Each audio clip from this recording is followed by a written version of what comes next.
अच्छा ओके। हम बिस्मिल्लाहिर्रहमानिर्रहीम। बेटा ये पेपर में कभी कभार सवाल आते हैं, वो आपको टी अकाउंट दे देता है और फिर टी अकाउंट के ऊपर आपसे वो सवालात करता है डिफरेंट किस्म के। तो हमें कैसे पता चलेगा, मैं इन सवालों को कैसे करेंगे? इससे पहले कुछ चीज़ों को समझना ज़रूरी है। मतलब जैसे ये सवाल देख रही हैं आप स्क्रीन पे, ये एक सवाल आ गया, फिर आपसे इसने सवालात पूछे हैं, ऑप्शंस दिए हैं। इसी तरीके से ये एक सवाल है और आपको डिफरेंट ऑप्शन दिए हैं। इन सवालों को कैसे करना होगा, ठीक है? इससे पहले हमें कुछ चीज़ों को समझना है।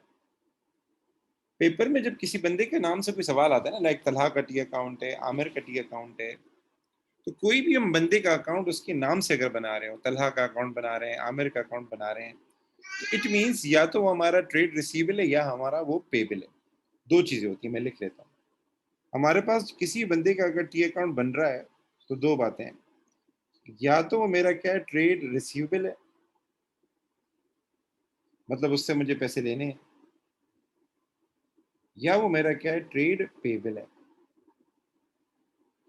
पेपर में किसी बंदे का अकाउंट अगर बना हुआ है ना, अकाउंट वो खुद नहीं बनाएगा, अकाउंट दूसरा बंदा बना रहा होता है। लाइक अगर तलहा का अकाउंट है, तो तलहा ने खुद नहीं बनाया, वो किसी और बंदे ने बनाया।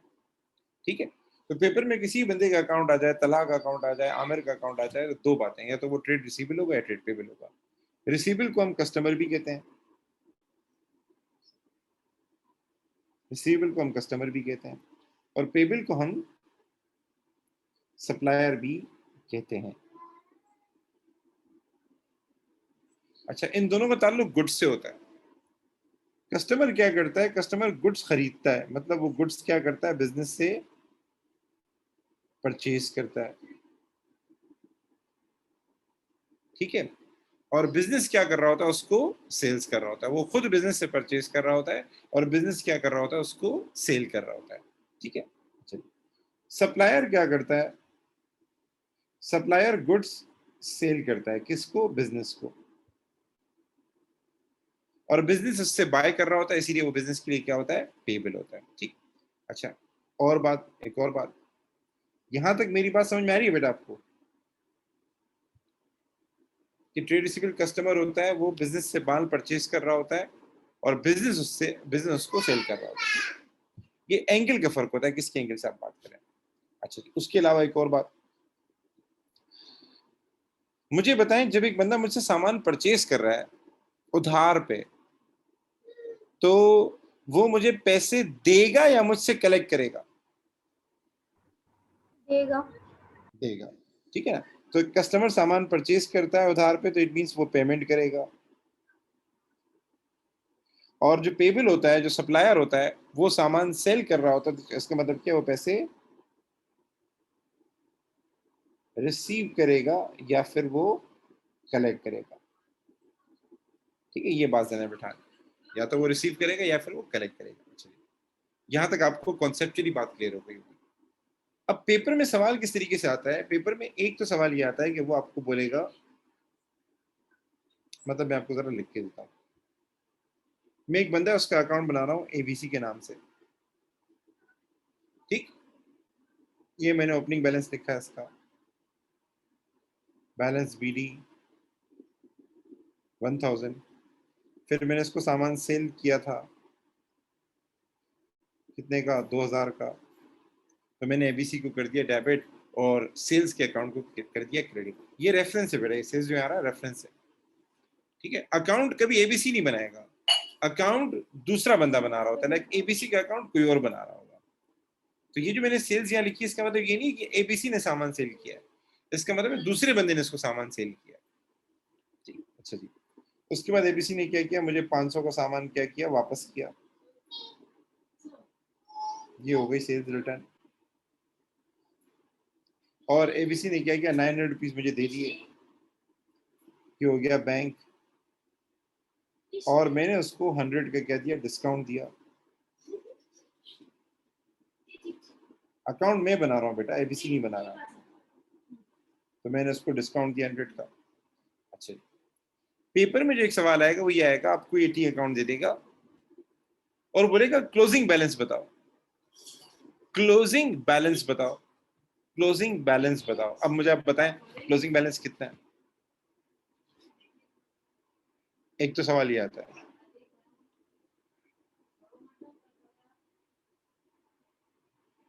जी बेटा। सो बेटा बहुत आसान है, 1000 प्लस 2000 कितना हो जाएगा? 3000। मैंने 3000 लिख दिया। उसके बाद दोनों साइड का टोटल क्या ये आ गया 1500। मैंने 1500 लिख दिया और उसके आगे लिख दिया बैलेंस सी डी, और यहाँ लिख दिया बैलेंस बी डी। तो पेपर में अगर सवाल आया क्लोजिंग बैलेंस बताओ, तो हम बोलेंगे क्लोजिंग बैलेंस कितना है? 1500। पेपर में सवाल आया नेक्स्ट मंथ का ओपनिंग बैलेंस कितना होगा, हमने लिखा 1500। मसला क्या है? मसला क्या है जो समझने की जरूरत है आपको बेटा? पेपर में ऑप्शन में उसने दिए ये वाले ऑप्शन, जरा गौर से देखिएगा। एक ऑप्शन था 1500 डेबिट और दूसरा ऑप्शन था 1500 क्रेडिट।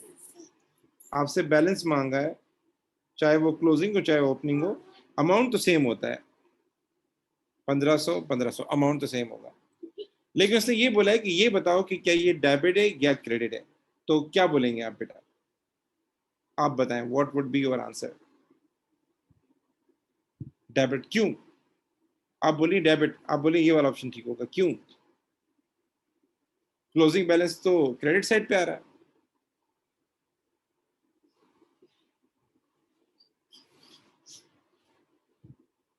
अब सुनिएगा बेटा, आप सही फरमा रही है। देखिए ये जो हम बैलेंस सीडी लिखते हैं ना, बैलेंस सीडी जो हम लिख रहे होते हैं, ये दोनों साइड का टोटल बराबर करने के लिए आता है। अगर इस साइड का टोटल 3000 बन रहा है तो इस साइड टोटल 3000 नहीं बन रहा, तो ये दोनों साइड का टोटल करने के लिए आता है। बेसिकली टी अकाउंट में मसला आता है ये।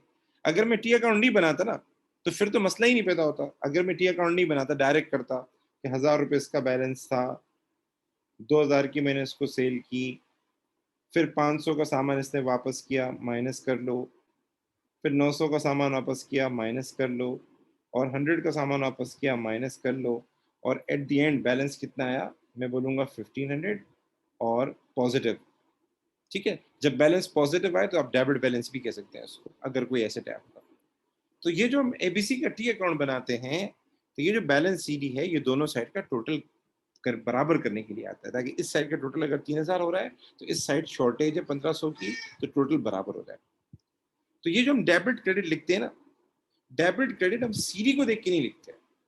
डेबिट क्रेडिट हम जो आगे जो बैलेंस बीडी आ रहा है उसको देख के लिखते हैं। बेसिकली डेबिट एंड क्रेडिट ये बताता है कौन सी साइड हायर है, कौन सी साइड हायर है। तो बैलेंस सीडी तो दोनों साइड को एडजस्ट करने के लिए है।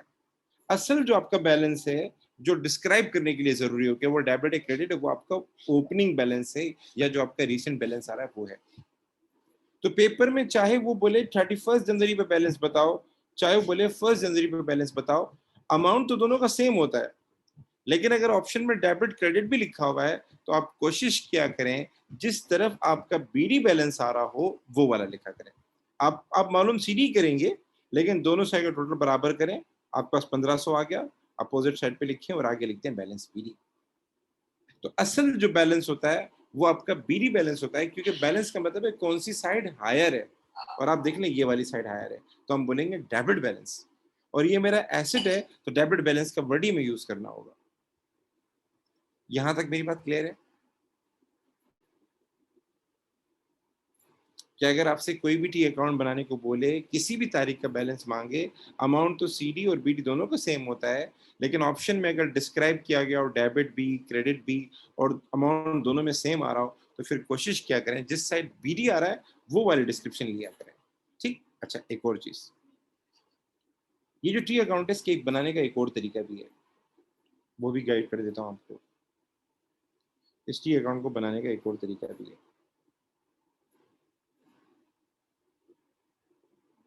वो होता है रनिंग बैलेंस। उसमें होता है 3 कॉलम होते हैं। एक होता है डेबिट का कॉलम, एक होता है क्रेडिट का कॉलम, और एक होता है सबसे आखिर में क्लोजिंग यानी आपका बैलेंस का कॉलम। ठीक है, 3 कॉलम। ये भी टी अकाउंट की ही दूसरी टाइप है। अब मैं आपको बता रहा हूँ कि ये कैसे बनता है, आइडिया दे रहा हूँ, बनाना नहीं होगा पेपर में, लेकिन सवाल आते हैं तो बच्चा परेशान हो जाता है।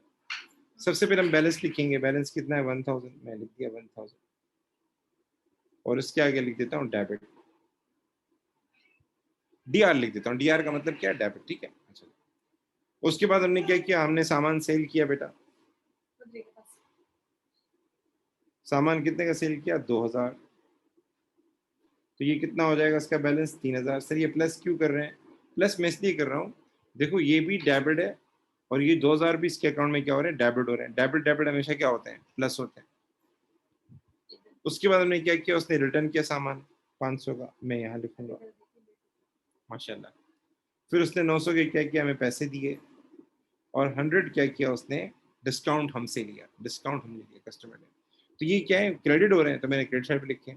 इसका इम्पैक्ट क्या पड़ेगा? ये जो हमारे पास 3000 का बैलेंस है ये अब कम हो जाएगा। तो आप क्या करें, पहले 500 माइनस करें, तो ये हो जाएगा 2500। फिर 900 माइनस करें, ये हो जाएगा 1600। और फिर 100 माइनस करें, ये हो जाएगा 1500। और आखिर में आपके पास 1500 आ जाएगा, डेबिट आ जाएगा, ठीक। अच्छा, ये क्या होता है पहले जरा समझ लें। ये टी अकाउंट की दूसरी टाइप है, इसको रनिंग बैलेंस फॉर्मेट कहते हैं। इसमें क्या होता है, हर ट्रांजेक्शन के बाद क्लोजिंग बैलेंस आ रहा होता है, हर ट्रांजेक्शन के बाद क्लोजिंग बैलेंस आ रहा होता है, हर ट्रांजेक्शन के बाद। 2000 रुपये की ट्रांजेक्शन भी प्लस किया, ये हो गया 3000। ये क्रेडिट हो रहे हैं और ये डेबिट है, तो ये माइनस हो जाएगा। 3000 में 500 माइनस किया, 2500। 900 माइनस किया 2500 में से 1600। 100 माइनस किया 1500। तो यहाँ भी 1500 बैलेंस आ रहा है, यहाँ भी 1500 बैलेंस आ रहा है, और ये अभी तक पॉजिटिव है, नेगेटिव नहीं हुआ, ठीक है, इसलिए हम डेबिट लिखेंगे। अच्छा जी, ये फॉर्मेट समझ में आया? अच्छा, अब सवाल सुनिएगा पेपर में। पेपर में उसने आपको ये स्टेटमेंट दिया, गौर से सुनिएगा बेटा स्टेटमेंट को, मैं लिख के दे रहा हूँ। ABCO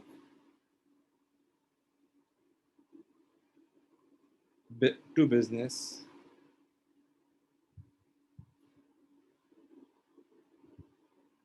$1500। और दूसरी स्टेटमेंट है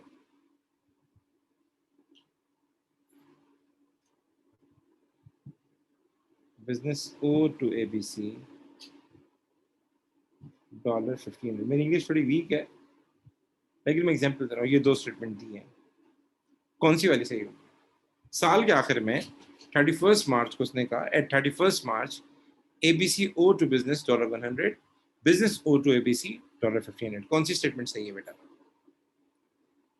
पहली वाली। क्यों, क्या रीजन है इसका?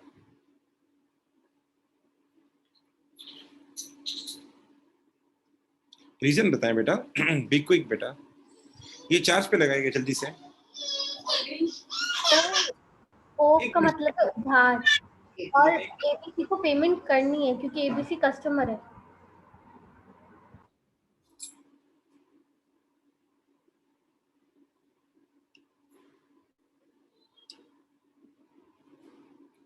हाँ बेटा सुने, मैं आपको समझा रहा हूँ। सॉरी बेटा, डिस्टर्बेंस हुई थी बीच में। देखिए, पहले तो स्टेटमेंट का मतलब समझ, आप सही फरमा रही हैं। ये जो ओ होता है ना, ओ का मतलब होता है टू पे, मतलब आपके ऊपर एक लाइबिलिटी है, आपके ऊपर कर्जा है। तो जब मैं कहता हूँ ना एबीसी ओ टू बिजनेस, इसका मतलब क्या है? इसका मतलब है एबीसी जो है वो क्या है? कस्टमर है, और ये बिजनेस क्या है? ये सप्लायर है, ठीक है। तो एबीसी ओ टू बिजनेस का मतलब क्या है? मैं ये कहना चाह रहा हूँ कि एबीसी ने पैसे देने हैं बिजनेस को। क्यों देने? वो कस्टमर है। और अभी हमने ऊपर बात की थी, कस्टमर क्या करता है? पेमेंट करता है। क्यों पेमेंट करता है? क्योंकि उसने गुड परचेज किए होते हैं। तो जब भी हम बोलते हैं ना ओ का मतलब क्या होता है? टू पे। तो जब मैं कह रहा हूँ ना एबीसी ओ टू बिजनेस, इसका मतलब क्या है? एबीसी कस्टमर है और एबीसी ने पैसे देने हैं क्योंकि सामान बाय किया होगा। तो सामान तो उसने बाय कर लिया, बदले में क्या देगा? पैसे देगा, ठीक है। तो जब भी ओ आ जाए, ओ आ जाए या ओ टू आ जाए, ओ आ जाए या ओ टू आ जाए, पैसे वाइज नहीं, ओ आ जाए या ओ टू आ जाए, आपने ये ट्रीट करना है, ये पहला वाला क्या है? कस्टमर है, दूसरा वाला क्या है? सप्लायर। तो इन सवालों का आंसर कैसे दें? इन सवालों का आंसर देने के लिए आपको पहले ये देखना होगा कि ये जो मिट्टी अकाउंट मेरे सामने दिया हुआ ये है कौन? ओ फ्रॉम नहीं आएगा बेटा, ओ फ्रॉम नहीं आएगा, ओ टू आता है ज्यादातर। वो ओड बाय आता है, ओड बाय आता है, वो पैसिव वॉइस हो जाती है, उसमें उल्टा मतलब हो जाता है। अगर ओड बाय लिखा हो ना, ओड बाय लिखा हो, फिर वो पैसिव वॉइस हो जाएगा। उसमें फिर क्या होगा, पहले सप्लायर आ जाएगा, बाद में कस्टमर आ जाएगा। वो मैं बता रहा हूँ जब सवाल आएगा, अभी मैं आपको नहीं बता रहा, कंफ्यूजन से बचाने के लिए। ओ का मतलब क्या होता है टू पे। आप जरा गौर से सुनिएगा, इन सवालों का आंसर कैसे। तो सबसे पहला काम आपने ये करना होगा, नंबर 1 काम ये करना होगा, पहले तो आप ये देख लें कि हमारे पास जो टी अकाउंट दिया हुआ है वो कौन है, कस्टमर है, सप्लायर है, क्या है। तो ये कैसे पता लगाएंगे। इसका एक तरीका तो ये है कि इसका ओपनिंग बैलेंस देखें किस साइड पे आ रहा है। ये एबीसी है ना, इसका ओपनिंग बैलेंस देखें किस साइड पे आ रहा है।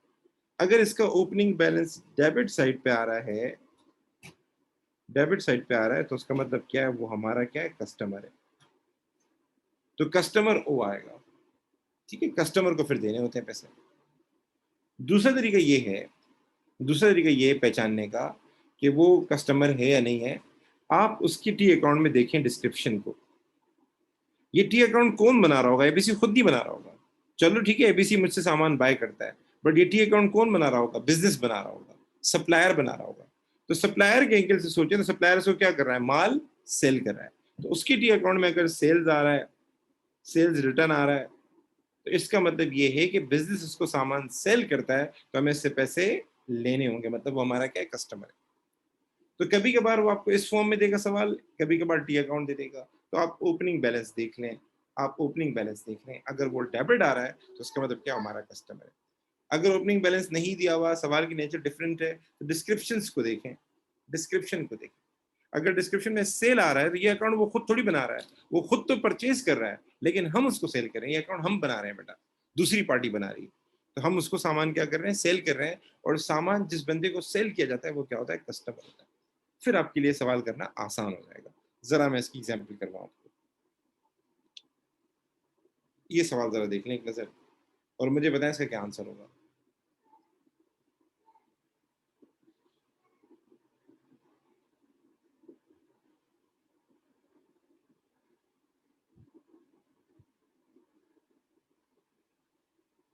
बी क्विक बेटा, जल्दी बताएं।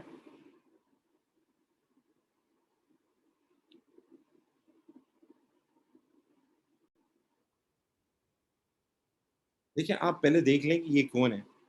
क्रेडिट बैलेंस आ रहा है हनीफ का, तो हनीफ कौन है बेटा, हनीफ सप्लायर है। और ये कौन है, अब्दुल कौन है, अब्दुल कस्टमर है। तो सवाल में ओड ओ ये सारा दिया हुआ है। तो अगर मुझे सही स्टेटमेंट लिखनी हो तो मैं ये लिखूंगा कि अब्दुल ओड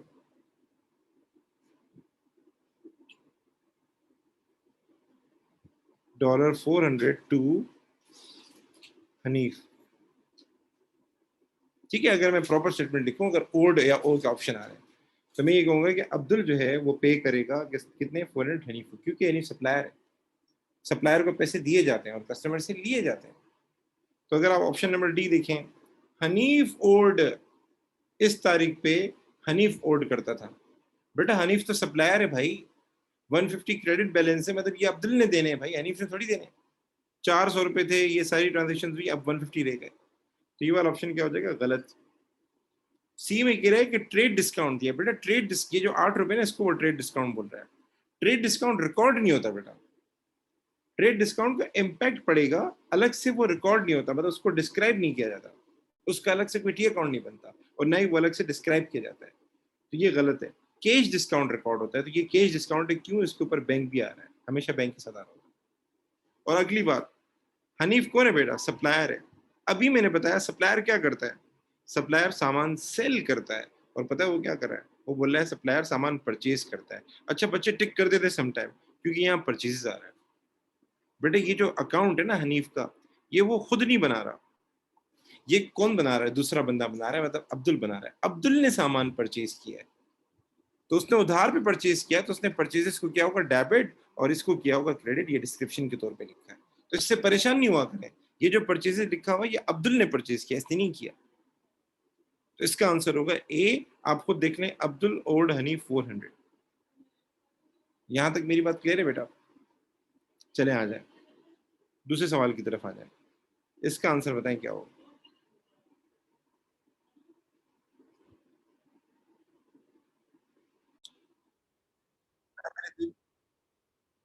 डेबिट बैलेंस आ रहा है, पॉल का कस्टमर है, देख लें सेल्स आ रही है।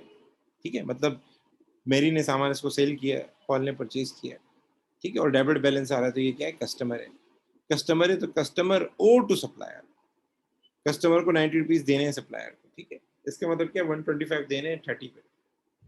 तो बोला on 1 April Paul owed, Paul को देने थे, सही कह रहा है, पॉल कस्टमर है। मैंने हमेशा कहा जब भी ओ आ जाए पहले कस्टमर का नाम आता है, तो ये तो बात सही लग रही है।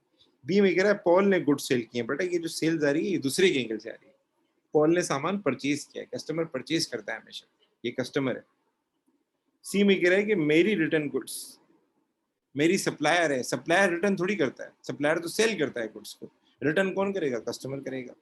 और डी बिल्कुल उल्टा है, वो कह रहा है मेरी ओड, ये जो 125 डेबिट आ रहा है ना पॉल के अकाउंट में, मतलब पॉल ने देने हैं, पहले 90 रुपीज देने थे, फिर उसने सामान वगैरह परचेज किया तो अब बैलेंस बढ़ गया, दैट्स इट। यहां तक बात कह रहे हैं, तो इसका आंसर क्या होगा, ए होगा। ओके बेटा, आगे चलते हैं बेटा। आई होप आपको यहाँ तक बात समझ में आ रही होगी और पल्ले पड़ रही होगी ये चीजें कैसे हो रही हैं। अब इस सवाल का आंसर है सैयद वाला।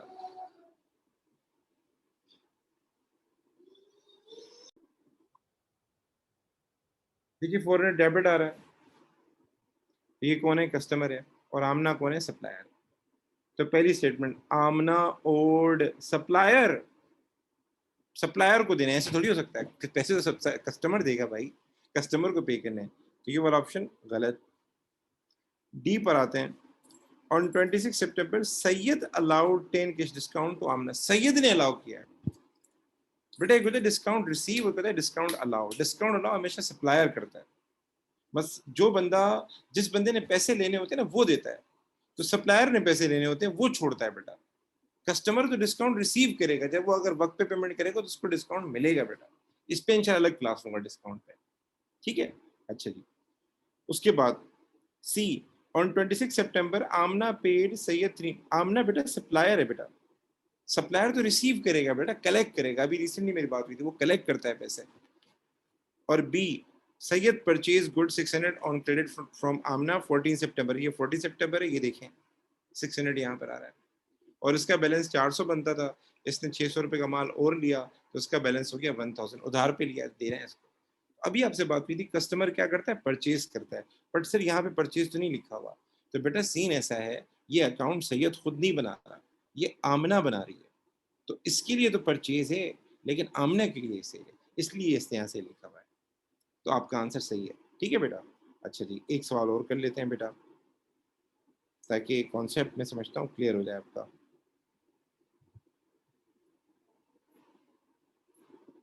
आ जाए इस पहले, ये वाला बताएं, इसका आंसर क्या होगा। एक बात हमेशा याद रखा करें, जो कस्टमर होता है ना वो डिस्काउंट रिसीव करता है, और सप्लायर क्या करता है, डिस्काउंट अलाउ करता है। जब टी अकाउंट बनाते हो तो सप्लायर के एंगल से बनता है, ये जो कस्टमर है ना, फॉर सपोज अगर ये कस्टमर है तो इसका टी अकाउंट सप्लायर बनाएगा, तो सप्लायर के लिए क्या है, डिस्काउंट अलाउड है, कस्टमर के लिए क्या है, डिस्काउंट रिसीव है, ये ख्याल कीजिएगा बेटा। अच्छा ये देख लेते हैं बेटा, बेटा पहले देख लें ये कौन है, बेटा ये कस्टमर है, तो कस्टमर ने पैसे देने होते हैं और सप्लायर ने पैसे कलेक्ट करने होते हैं। कस्टमर अगर टाइम पर पैसे देगा तो उसको डिस्काउंट मिलेगा और डिस्काउंट रिसीव करेगा, और सप्लायर उसको डिस्काउंट देगा, तो जैक उसको डिस्काउंट देगा। तो पहली statement, Jack made a payment to Sukesh, बेटा ये वाला ऑप्शन तो गलत है, क्योंकि जैक कौन है, सप्लायर है, सप्लायर पैसे कलेक्ट करता है, रिसीव करता है। जैक रिसीव्ड अ पेमेंट, बेटा सही है। सुकेश अलाउड अ डिस्काउंट, बेटा डिस्काउंट अलाउ वो करता है जो पैसे कलेक्ट करता हो, जो पैसे रिसीव करता हो वो छोड़ता है पैसे, डिस्काउंट छोड़ता है, कुछ पैसे छोड़ देता है।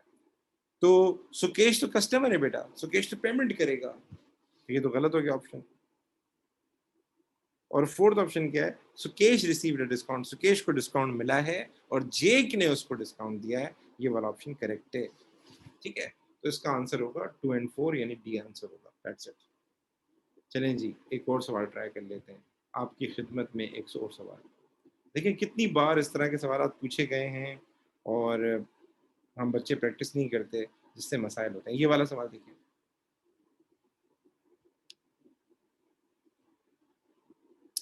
अब इसमें देखें, आप खुद टी अकाउंट की नेचर को देखें।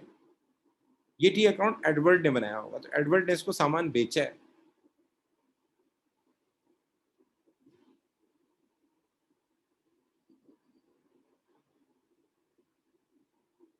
अगर आप इसका बैलेंस निकालेंगे भी ना तो ये हो जाएगा डेबिट, क्योंकि ऊपर तो कुछ है ही नहीं, और 500 माइनस कर दें, ये हो जाएगा 20,000, और सॉरी 21,000 डेबिट।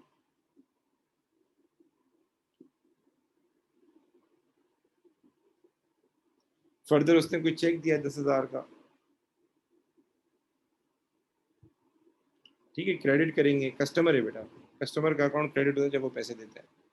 और उसके बाद उसने रिटर्न डिस्काउंट लिया है 200 का, तो इसका इम्पैक्ट क्या पड़ेगा, ये आ जाएगा 11,000, और 200 माइनस कर देंगे, ये आ जाएगा 10,800।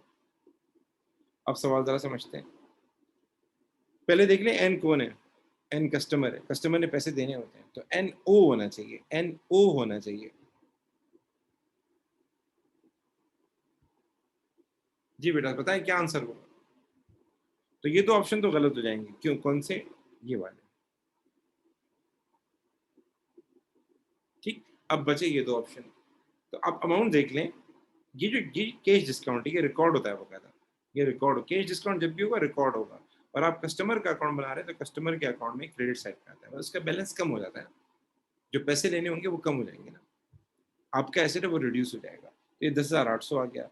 तो एन कस्टमर है, एन ने पैसे देने हैं, कितने देने हैं एडवर्ड को, 10,800, इसका आंसर हो जाएगा ए। ठीक है बेटा, अच्छा आगे चलते हैं।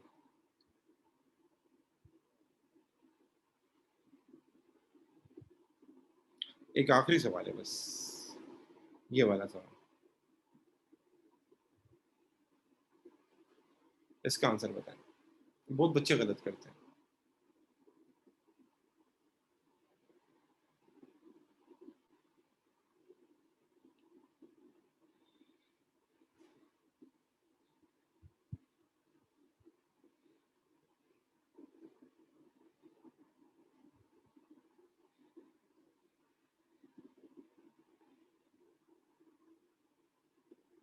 ठीक है, पहले देख लेते हैं, आप सही बता रही हैं शायद।